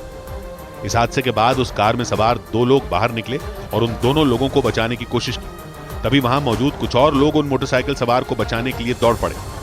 इस हादसे में उस मोटरसाइकिल पर सवार दोनों लोग बुरी तरह घायल हो गए और उन्हें बाद में अस्पताल में भर्ती करवा दिया गया। उधर पाकिस्तान के पूर्व प्रधानमंत्री नवाज शरीफ अपनी महंगी टोपी की वजह से विवादों में घिर गए। दावा किया गया कि उन्होंने एक रैली के दौरान करीब 1 लाख पाकिस्तानी रुपए की टोपी पहनी। पाकिस्तान में 8 फरवरी से चुनाव होने और सभी पार्टियां पूरे जोर शोर से चुनाव प्रचार में जुटी हैं। लेकिन इस बीच नवाज शरीफ की महंगी टोपी को लेकर पूरे पाकिस्तान में चर्चा शुरू हो गई। ये टोपी उन्होंने पाकिस्तान के पंजाब प्रांत में मौजूद ननकाना साहिब में प्रचार करते वक्त पहनी। तस्वीरों में वो लाल धारी वाली काली टोपी पहने दिखाई दी। देखने में वो किसी आम टोपी की तरह ही नजर आए, लेकिन पाकिस्तान के मीडिया के मुताबिक ये टोपी इटली के लग्जरी ब्रांड गुच्ची की है और पाकिस्तान में इस टोपी की कीमत करीब 1 लाख रुपए बताई गई। इसी टोपी की वजह से नवाज शरीफ विपक्ष के नेताओं के साथ साथ पाकिस्तान की आम जनता के भी निशाने पर आ गए। क्योंकि भयंकर आर्थिक संकट से जूझ रहे पाकिस्तान में महंगाई ने लोगों की कमर तोड़ रखी है। वहाँ बिजली और पेट्रोल से लेकर खाने पीने की चीजों की भी भारी कमी हो गई। ऐसे में पाकिस्तान के पूर्व प्रधानमंत्री के इस महंगे शौक पर लोगों ने उन्हें लताड़ना शुरू कर दिया। इधर तमिलनाडु के सेलम से रोंगटे खड़े कर देने वाला सड़क हादसा सामने आया। वहां बीच सड़क पर एक बेकाबू ट्रक ने 2 लोगों की जान ले ली। लोग अपनी मोटरसाइकिल में सवार वहां से होकर गुजर रहे थे, लेकिन पीछे से आ रहे उस ट्रक ने उन्हें कुचल दिया और मोटरसाइकिल सवार वो लोग 2 ट्रकों के बीच बुरी तरह दब गए। तस्वीर में पहले वो लोग सड़क के बीचों बीच दूसरे ट्रक के पीछे खड़े होते नजर आए। वहां जैम लगा होने की वजह से आसपास की दूसरी गाड़ियां धीमी रफ्तार से चल रही थी। इसी बीच उनके पीछे से वो ट्रक आया और उन्हें जोरदार टक्कर मारते हुए आगे की तरफ धकेल दी, जिससे वो लोग अपने सामने खड़े ट्रक के बीच दब गए और उन दोनों लोगों की वहीं मौत हो गई। इस दौरान दर्दनाक हादसे को देखकर वहां मौजूद लोगों की सांसें अटक गईं। हालांकि कुछ लोग घबराते हुए उनके पास पहुंचे और 2 बच्चों को वहां से अपने साथ सड़क किनारे ले जाते नजर आए। बताया गया कि उस मोटरसाइकिल पर उन 2 लोगों के साथ 2 बच्चे भी सवार थे, जो इस भयंकर हादसे में बाल बाल बच गए। उधर गैंगस्टर लॉरेंस बिश्नोई का एक और करीबी गोलीबारी में मारा गया। गैंगस्टर लॉरेंस बिश्नोई के खास शूटर राजन की हरियाणा के यमुनानगर में गोली मारकर हत्या कर दी गई। इस हत्याकांड की जिम्मेदारी बंबीहा गैंग ने ली। पुलिस को आशंका है कि राजन को गैंगस्टर अर्श डल्ला के इशारे पर मौत के घाट उतारा गया। उत्तर प्रदेश के बरेली में घर में आग लगने से एक ही परिवार के 5 लोगों की मौत हो गई। पुलिस के मुताबिक ये आग शॉर्ट सर्किट की वजह से लगी थी। पति पत्नी और 3 बच्चे उनके एक कमरे में सड़ गए थे और वहां पर आग लगी। उत्तर प्रदेश के हाथरस में आपसी विवाद में एक आदमी पर अपने पिता को पीटने का आरोप लगा। पुलिस के मुताबिक पिटाई की वजह से वो आदमी गंभीर रूप से घायल हो गया। इस बीच अमेरिका के ओक्लाहोमा राज्य से हादसे का रोंगटे खड़े कर देने वाला एक वीडियो सामने आया। वहां एक तेज रफ्तार कार ने सड़क किनारे खड़ी एक दूसरी गाड़ी को जोरदार टक्कर मारी और वो गाड़ी उछलकर दूर जाकर गिर गई। इसका जो वीडियो सामने आया उसमें एक ट्रैफिक पुलिसकर्मी सड़क किनारे खड़ी एक सफेद गाड़ी की तरफ जाता दिखाई दिया। इसके बाद वो पुलिसकर्मी उस गाड़ी की खिड़की से उसके ड्राइवर से बात करने लगा। थोड़ी देर बाद वो तेज रफ्तार काली गाड़ी वहां आई और उस सफेद गाड़ी को टक्कर मारते हुए आगे जाकर पलट गई, जबकि उस सफेद गाड़ी के एक हिस्से के परखचे उड़ गए। इस दौरान वहां खड़ा वो पुलिसकर्मी भी दूर जाकर गिर गया। बताया गया कि इस हादसे में दोनों गाड़ियों को काफी नुकसान हुआ, जबकि उन दोनों गाड़ियों में सवार लोग और वो पुलिसकर्मी सुरक्षित बताए गए। उधर अमेरिका के राष्ट्रपति बाइडेन इजरायल के पड़ोसी देश जॉर्डन में अपने सैनिकों की मौत पर भड़क गए। जॉर्डन में 2 रोज पहले अमेरिकी सेना के एक ठिकाने पर ड्रोन हमला किया गया। इस हमले में अमेरिका के 3 सैनिकों की मौत हो गई थी और अपने सैनिकों की मौत पर बाइडेन बुरी तरह भड़क गए। उन्होंने इस हमले के लिए जिम्मेदार लोगों से बदला लेने की धमकी दी। गाजा में इजरायल के हमले के बाद से ही पश्चिम एशिया में मौजूद अमेरिकी सैन्य ठिकानों पर हमले होते आए हैं। न्यूज एजेंसी रॉयटर्स के मुताबिक बीते 3 महीने में सीरिया और इराक में मौजूद अमेरिकी सेना के अड्डों पर 150 से ज्यादा हमले हो चुके हैं। इन हमलों में बड़े पैमाने पर अमेरिकी सैनिक घायल हुए, लेकिन ये पहली बार है जब इजरायल और हमास की जंग के बीच पश्चिम एशिया में अमेरिकी सैनिकों की जान गई। और यही वजह रही कि अमेरिका गुस्से से आग बबूला हो उठा। रॉयटर्स के मुताबिक ये ड्रोन हमला इजरायल के पड़ोसी जॉर्डन के पूर्वोत्तर इलाके में किया गया था। वहां मौजूद अमेरिकी सेना के जिस बेस को निशाना बनाया गया वो सीरिया और इराक की सीमाओं से कुछ ही किलोमीटर की दूरी पर है। इस हमले में अमेरिका के 3 सैनिकों की मौत हो गई और 30 से ज्यादा घायल बताए गए। हालांकि जॉर्डन ने अपनी सीमा में किसी भी अमेरिकी ठिकाने पर हमला होने के दावे को खारिज कर दिया। उसके मुताबिक जिस हमले में अमेरिकी सैनिकों की जान गई वो सीरिया में किया गया था। और इसी बीच ईरान के समर्थन वाले चरमपंथी संगठन इस्लामिक रेजिस्टेंस ने अमेरिकी बेस पर हमले की जिम्मेदारी ले ली। इस्लामिक रेजिस्टेंस के हजारों लड़ाके सीरिया और इराक में एक्टिव हैं। वो गाजा में इजराइल के हमलों का विरोध करते हैं और जंग में इजराइल का साथ देने वाले अमेरिका पर भड़के हुए हैं। यही वजह रही कि इस्लामिक रेजिस्टेंस के लड़ाके सीरिया और इराक में मौजूद अमेरिकी सेना को निशाना बनाने का दावा करते आए हैं। लेकिन इस्लामिक रेजिस्टेंस ने भी जॉर्डन में अमेरिकी बेस पर हमले से इनकार कर दिया और दावा किया कि उसके लड़ाकों ने सीरिया में मौजूद अमेरिका के 3 ठिकानों पर ड्रोन हमले किए थे। इस्लामिक रेजिस्टेंस ने इस हमले की जिम्मेदारी तो ली ही, साथ ही दोबारा अमेरिकी सैन्य ठिकानों पर हमले की धमकी भी दे डाली। इस्लामिक रेजिस्टेंस ने साफ कह दिया कि जब तक अमेरिका इजरायल की मदद करेगा तब तक पश्चिम एशिया में उसके सैन्य ठिकानों पर हमले होते रहेंगे। इधर मध्य प्रदेश के उज्जैन में एक टोल प्लाजा पर जबरदस्त मारपीट हो गई। आरोप लगा कि वहां के कर्मचारियों ने टोल से निकलने की बात पर एक ड्राइवर से बहस की और थोड़ी ही देर में उसे पीटना शुरू कर दिया। और इसके बाद वहां लाल स्वेटर पहने एक कर्मचारी ने उस ड्राइवर का कॉलर पकड़ लिया और उसका गला दबाने की कोशिश करता नजर आया। इस बीच वो ड्राइवर खुद को बचाता रहा, लेकिन वो रुका नहीं और उसने जोर से एक थप्पड़ जड़ दिया और अपना बचाव करते हुए उस ड्राइवर ने भी उसे थप्पड़ मार दिया। तभी टोल के 2 और कर्मचारी वहां पहुंच गए और तीनों ने मिलकर उसे घेर लिया। इसके बाद तो उन्होंने उसे झकझोर कर रख दिया। कोई मुक्का मारता नजर आया तो कोई उसे धक्के मारता दिखाई दिया। हालांकि इस दौरान वहां 2 और लोग मौजूद रहे, लेकिन उन्होंने उनको रोकने की कोशिश नहीं की और खड़े होकर वो मारपीट देखते रहे। टोल प्लाजा पर मारपीट की वजह से वहां कई गाड़ियां भी खड़ी रहीं। उधर जम्मू कश्मीर के नेता फारूक अब्दुल्ला की पार्टी के कई कार्यकर्ता बीजेपी से जुड़ गए। जम्मू कश्मीर के पूर्व मुख्यमंत्री फारूक अब्दुल्ला की पार्टी नेशनल कॉन्फ्रेंस के कई कार्यकर्ता बीजेपी में शामिल हो गए। बीजेपी का दामन थामने वाले नेताओं में नेशनल कॉन्फ्रेंस के वरिष्ठ नेता संजीव खजूरिया भी शामिल हैं। दिल्ली के असोला इलाके में दम घुटने की वजह से एक बच्चे और उसकी मां की मौत हो गई। पुलिस के मुताबिक उन्होंने सर्दी से बचने के लिए बंद कमरे में अंगीठी जलाई थी और अंगीठी से निकले धुएं की वजह से उन दोनों का दम घुट गया। जम्मू कश्मीर के सामा में एक फैक्ट्री में अचानक धमाका हो गया। बताया गया कि उस फैक्ट्री में मौजूद कंप्रेसर के फटने से जोरदार ब्लास्ट हुआ और इसकी चपेट में आने से 4 लोग बुरी तरह घायल हो गए। शेयर बाजार हरे निशान पर बंद हुआ। बॉम्बे स्टॉक एक्सचेंज का सेंसेक्स 1240 अंकों की बढ़त के साथ 71,941 पर बंद हुआ, तो वहीं नेशनल स्टॉक एक्सचेंज का निफ्टी 385 अंकों की छलांग लगाकर 21,737 पर बंद हुआ। उधर ब्रेकिंग न्यूज है ज्ञानवापी विवाद पर। ज्ञानवापी पर एएसआई की रिपोर्ट सामने आने के बाद हिंदू पक्ष ने सुप्रीम कोर्ट में याचिका दाखिल की है। हिंदू पक्ष ने सुप्रीम कोर्ट से मांग की कि ज्ञानवापी मस्जिद के वजू खाने की भी जांच की जाए। इसके अलावा वहां के 8 तहखानों का भी सर्वेक्षण कराने की मांग की गई। हिंदू पक्ष की दलील है कि जांच के बाद ही पता चलेगा कि वजू खाने में दिखने वाला फव्वारा असल में फव्वारा ही है या फिर कुछ और है या शिवलिंग है। विक्रांत यादव हमारे साथ जुड़ रहे हैं। विक्रांत, तो अब इस पे क्या होगा? देखिए, इस मामले में सुप्रीम कोर्ट में सुनवाई होगी। हिंदू पक्ष की जो याचिका है उसमें किशोर साफ तौर पर यह कहा गया है कि एएसआई की रिपोर्ट में कई ऐसे तथ्य मिले हैं जिससे साबित होता है हिंदू मंदिर था जिसे तोड़कर यहाँ पर मस्जिद का रूप देने की कोशिश की गई थी। उनका ये कहना है कि क्योंकि जो वजू खाना और उसके आसपास का इलाका है वो सुप्रीम कोर्ट के आदेश के मुताबिक इस समय सील है, तो उसकी सील खोलकर जो वजू खाने के अंदर आकृति शिवलिंग नुमा आकृति मिली थी उसकी जांच करवाई जाए, साइंटिफिक सर्वे करवाया जाए, ताकि ये साबित हो सके कि ये शिवलिंग ही है जो प्राचीन शिव मंदिर का शिवलिंग था। और मुस्लिम पक्ष ये दावा करता है कि ये फव्वारा, हालांकि उनका इस सर्वे को लेकर विरोध भी है। तो सुप्रीम कोर्ट इस मामले की आने वाले दिनों में सुनवाई कर आगे का रुख तय करेगी। शुक्रिया विक्रांत आपका। उधर तुर्की के इस्तांबुल में एक चर्च में हुए आतंकी हमले का खौफ से भर देने वाला वीडियो सामने आया। उस वीडियो में हमलावर चर्च में ताबड़तोड़ गोलियां चलाते दिखे और इस गोलीबारी की वजह से वहां दहशत फैल गई। हमले से पहले की तस्वीरों में उस चर्च में मौजूद लोग प्रार्थना करते दिखे। इसी दौरान चर्च का दरवाजा खुला और वहां काले कपड़ों में एक आदमी दाखिल हुआ। चर्च का दरवाजा बंद भी नहीं होने पाया कि इतने में एक बंदूकधारी तेजी से उस आदमी की ओर बढ़ा।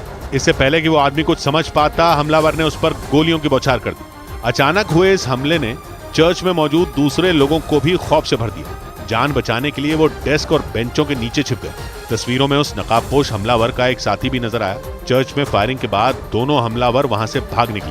तुर्की ने इसे आतंकी हमला करार दिया और बताया कि इस हमले में जिस आदमी को गोली मारी गई उसकी मौत हो गई। इधर उत्तर प्रदेश के सहारनपुर में स्टंट कर रहे 3 लड़के अपनी मोटरसाइकिल लेकर एक दुकान में घुस गए और इसकी वजह से उस दुकान में लगे शीशे चकनाचूर हो गए। वहां बैठा दुकान का मालिक जख्मी हो गया क्योंकि वो 3 लड़के मोटरसाइकिल पर सवार होकर स्टंट करते हुए आए और तेज रफ्तार में मोटरसाइकिल को उस दुकान के अंदर घुसा दिया और दुकान का शीशा तोड़कर वहां कैश काउंटर पर भी भीषण टक्कर मार दी। इस बीच दुकान के अंदर बैठे मालिक ने सामने से तेज रफ्तार में आती उस मोटरसाइकिल को देखकर फुर्ती दिखाई, लेकिन अचानक हुई टक्कर की वजह से उसे भागने का मौका तक नहीं मिला और उसे चोट लग गई। मारने की तरीके से ही एक हमला किया है और मेरे सीधे सिर में चोट लगी है। मोटरसाइकिल से हुई टक्कर की वजह से उस दुकान में लगे शीशे टूटकर बिखर गए और दुकान के अंदर रखा सामान भी जमीन पर पड़ा नजर आया। इस घटना के बाद वहां मौजूद लोगों ने उन लड़कों को पकड़ने की कोशिश की, लेकिन वो अपनी मोटरसाइकिल छोड़कर भाग निकले और इसके बाद बड़ी संख्या में लोगों ने वहां हंगामा किया। हालांकि इस मामले में पुलिस ने केस दर्ज कर लिया, लेकिन उस मोटरसाइकिल पर नंबर प्लेट न होने की वजह से उन लड़कों की पहचान नहीं हो पाई। उधर उत्तराखंड के पंतनगर में एक कवि सम्मेलन के दौरान एक कवि को मंच पर ही हार्ट अटैक आ गया। सुभाष चतुर्वेदी नाम के कवि उस वक्त मंच पर कविता पढ़ रहे थे और अचानक उनकी तबीयत खराब हो गई और कविता पढ़ते पढ़ते ही वो लड़खड़ाते हुए दिखे। इससे पहले कि उन्हें कोई संभाल पाता, वो धड़ाम से गिर गए। कवि सुभाष चतुर्वेदी मंच पर देशभक्ति की कविता पढ़ रहे थे। वो अपनी कविता में हंसते हंसते देश पर कुर्बान होने वाले शहीदों का जिक्र कर रहे थे। कर्तव्यनिष्ठ बन दृढ़ता से हंसते हंसते वे बलिदान नतमस्तक हैं हम सब मिलकर बार बार उनको करते और शहीदों को प्रणाम करते ही उनका एक पांव डगमगाता हुआ दिखा और अगले ही पल वो धड़ाम से गिर पड़े। अचानक वहां हंगामा मच गया और फौरन कवि सुभाष चतुर्वेदी को अस्पताल पहुंचाया गया, लेकिन उनकी जान नहीं बचाई जा सकी। उधर उत्तर प्रदेश के सीतापुर में एक कार्यक्रम के दौरान अचानक मंच टूटने से वहां हड़कंप मच गया। हादसा एक रोज पहले हुआ जिसमें सुहेलदेव भारतीय समाज पार्टी के राष्ट्रीय अध्यक्ष ओम प्रकाश राजभर बाल बाल बच गए, क्योंकि जैसे ही उस मंच पर कार्यकर्ताओं की भीड़ बढ़ी, वो मंच भरभरा कर गिर गया। देखिए भैया, कौन घबराएगा। ओम प्रकाश राजभर उस मंच पर आगे की तरफ बैठे थे, जिसकी वजह से वो बाल बाल बच गए, क्योंकि उस मंच का सिर्फ पिछला हिस्सा ही टूटा। तस्वीरों में उस मंच पर ओपी राजभर के साथ कई और नेता भी बैठे नजर आए। इस दौरान उनसे मिलने के लिए एक एक कर कई कार्यकर्ता भी उस मंच पर चढ़ गए। तभी अचानक उस मंच का पिछला हिस्सा टूट गया और वहां खड़े सभी लोग जमीन पर गिर गए। इसे देखकर उस मंच पर बैठे सभी लोग खड़े हो गए। बताया गया कि ओपी राजभर सीतापुर में एक जनसभा को संबोधित करने पहुंचे थे। ऐसे में उनसे मिलने के लिए समर्थकों की भीड़ लग गई और उसी वजह से उस मंच पर वजन बढ़ गया और वो गिर गया। इधर मध्य प्रदेश के सतना में एक दुकान में आग लगने के बाद सिलेंडरों में धमाका हो गया और इसे देखकर वहां मौजूद लोगों की सांसें थम गई। वहां उस दुकान के साथ पास की दूसरी दुकानें भी इसकी जद में आ गई, क्योंकि उस दुकान में आग लगते ही वहां भीषण धमाका हो गया और आसपास का इलाका जोरदार धमाके की आवाज से गूंज उठा। लेकिन इसके कुछ ही देर बाद उस दुकान में दूसरा ब्लास्ट हो गया। ऐसा लगा मानो बमों के ढेर में विस्फोट कर दिया गया। ये धमाका इतना तेज था कि वो दुकान पूरी तरह आग की लपटों से घिर गई और उसके पास की दूसरी दुकानें भी इसकी चपेट में आ गई। वहां से धधकती आग की लपटें काफी ऊपर तक उठती नजर आई। इसके बाद तो वहां मौजूद लोग खौफ से भर गए। धमाके होते देख कुछ लोग वहां से भाग निकले। बताया गया कि उस दुकान में गैस लीक होने की वजह से आग लगी और वहां रखे 2 सिलेंडरों में एक के बाद एक धमाका हो गया। इस दर्दनाक हादसे में 5 लोग घायल हो गए और उनमें 3 लोगों की हालत गंभीर बताई गई। उधर मध्य प्रदेश के नर्मदापुरम में शहीद भगत सिंह शासकीय पीजी कॉलेज में एक प्रोफेसर पर गुंडागर्दी करने का आरोप लगा। बताया गया कि प्रोफेसर और वहां के कर्मचारियों के बीच पहले कहासुनी हुई, इसके बाद उन्होंने कर्मचारियों को पीटना शुरू कर दिया और आरोप लगा कि मारपीट के दौरान उन्होंने एक कर्मचारी पर लात घूंसे बरसा दी। तस्वीरों में वो प्रोफेसर उस कर्मचारी के पैर पकड़कर उसे कुर्सी से नीचे खींचते नजर आए। इस दौरान वहां 4 दूसरे कर्मचारी भी मौजूद दिखे जो उन्हें पिटाई करने से रोकते दिखाई दिए, लेकिन इसका उन पर कोई असर नहीं पड़ा और वो भड़क गए और गुस्से में उन्होंने उस कर्मचारी को कुर्सी से नीचे उतार दिया और उसके चेहरे पर मुक्के मारते दिखाई दिए। इसके बाद तो दूसरे कर्मचारियों ने उन्हें किसी तरह पकड़ा और उस कर्मचारी से दूर लेकर गए। इस बीच उनके हाथ में लाल रंग का एक झंडा भी नजर आया, जबकि वायरल हुए दूसरे वीडियो में भी वो प्रोफेसर गेट के पास कुछ लोगों से धक्का मुक्की करते दिखाई दिए। बताया गया कि वो प्रोफेसर कॉलेज का काम छोड़कर कर्मचारियों पर अपना काम करवाने का दबाव बना रहे थे। इधर दिल्ली के नजदीक उत्तर प्रदेश के ग्रेटर नोएडा में एक हाउसिंग सोसाइटी में पिटाई का हैरान कर देने वाला मामला सामने आया। बताया गया कि वहां रहने वाले एक आदमी और गार्ड के बीच एक डिलीवरी बॉय की एंट्री पर झगड़ा हो गया और बात मारपीट तक पहुंच गई। इसके बाद तो उस गार्ड ने उस आदमी पर एक के बाद एक कई थप्पड़ जड़ दिए। वो आदमी खुद को बचाने के लिए पीछे हटता रहा, लेकिन वो गार्ड रुका नहीं बल्कि उसे लगातार मारता रहा। इस दौरान उसके दूसरे साथी भी वहां आ गए और वो भी उस आदमी पर हमलावर हो गए। तस्वीरों में वो गार्ड उसको भगा भगा कर थप्पड़ मारता नजर आया, जिसे देखकर वहां लोगों की भीड़ जमा हो गई। मैंने उनके बीच बचाव के लिए दोनों को समझाने की कोशिश किया, लेकिन गार्ड ने हाथ उठाया। आरोप है कि उस गार्ड ने एक डिलीवरी बॉय को उस सोसाइटी में घुसने से रोका था। इसके बाद जब वो आदमी वहां पहुंचा तो दोनों के बीच कहासुनी हो गई और उस गार्ड ने उस पर हाथ उठा दिया और फिर इशारा कर पास वाली हाउसिंग सोसाइटी से भी अपने साथियों को बुला लिया। खुद को इतना जो हवादार समझ रखा है, खुद को इतना जो हवादार समझ रखा है, क्या हमें रेत की दीवार समझ रखा है? सौबात की एक बात कही सोज ने, उसको खुददारी का क्या पाठ पढ़ाया जाए, भीख को जिसने पुरस्कार समझ रखा है। मिलते हैं कल, घड़ी जब इशारा करेगी 9 बजे रात का, वक्त फिर होगा 100 बात की बात।